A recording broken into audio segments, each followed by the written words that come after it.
Good morning, guys. Welcome. Wait. Alright, good morning. Welcome back to the channel. Oh man, let this focus real quick.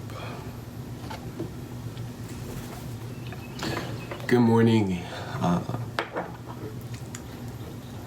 Alright, welcome back to the channel. My name's Aiden, if y'all don't already know, and today is another reflection video. Alright, y'all, welcome back to the channel. My name's Aiden. For y'all that don't know my name, it's morning. It's currently 9:30, and I just got finished trading. I'm gonna go ahead and do my reflection video, and today I also want to do a little vlog because I will be out and about. Got some lawns today, and then I'm gonna try to go on the boat with the fam, but I mean, if the lines take longer than expected, then I will miss it. So yeah, I'm gonna go ahead and drop over to the computer, and we're gonna go over some trades real quick to start off the day, get the reflection in, and yeah, we'll go from there. Cool. Alright guys, I'm using the TD Ameritrade Thinkorswim platform for anyone who is wondering. And I started off my day trading JDST. The reason I traded JDST was you could see in pre-market hours it was downtrending all and getting rejected by the middle VWAP all pre-market hours. And even when the market opened, it still got rejected by the middle VWAP and pushed down even more until 1.65. That was the low of today. I noticed that it was making a support and made a higher high, and I bought in at 1.66. I can show you the buy-in point right here, just so y'all can see. 275 shares at 1.66, and I wrote it up for about a 2% gain. I got stuck in this consolidation period, which sometimes you can't do anything about, just manage your risk. But it pushed up a little bit, hit consolidation for about 10 minutes, and then it ended up uptrending even more, breaking out of this consolidation period for a 2% gain. After this candlestick, I went ahead and sold half because I was not taking any chances. I already hit my goal, and there was no need for me to hold on to more risk than needed. So I went ahead and sold half, took half profits, locked it in, and then another consolidation period. And I was waiting for it to break the middle VWAP. I really thought it could, but it just didn't in the time that I wanted to. So I just wanted on the safe side. I went ahead and sold again at 1.7 just to lock in profits. It could have pushed up. It did a little bit, but was it worth it? Probably not. All right, so that's how this trade went. I want y'all to take notice of the RSI and MACD. I noticed that the RSI hit a peak, a bottom peak, and then it started turning around. That took me by notice.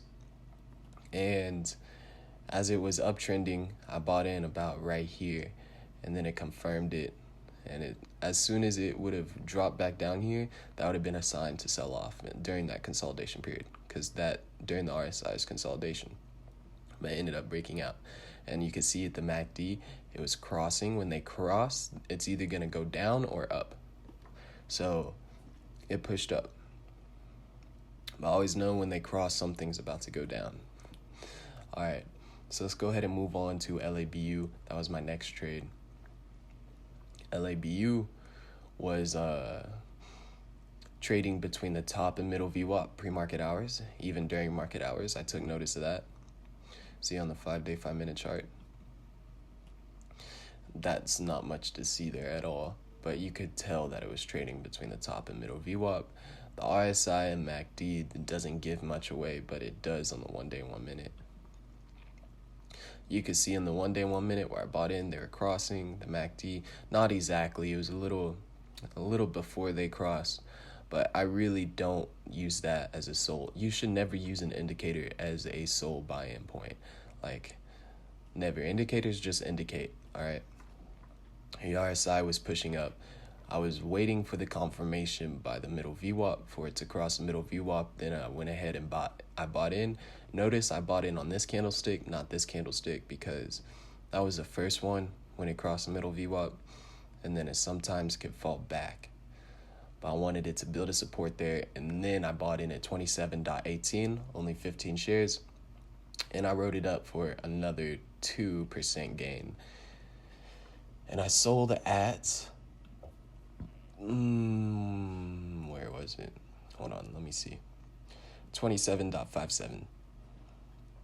So right here, I took half profits and then I took another half profits up there. You can see sold 8 and then sold 7 at 27.63 and 27.51. I really like the idea of selling half and half. It's been working really well for me. One of the reasons this one I used a trailing stop on, and that did not work well. I put like 10 cents. And what I learned today from the trailing stops is it depends on the stock you're trading. Like, I believed I tried a trailing stop on NUGT, and just because how much more volatile or how much more quickly the stock moves, it changes for the trailing stops, because I'm not really sure how to explain it. But this one's 9.8, and then you move it just like an inch and it's 9.79.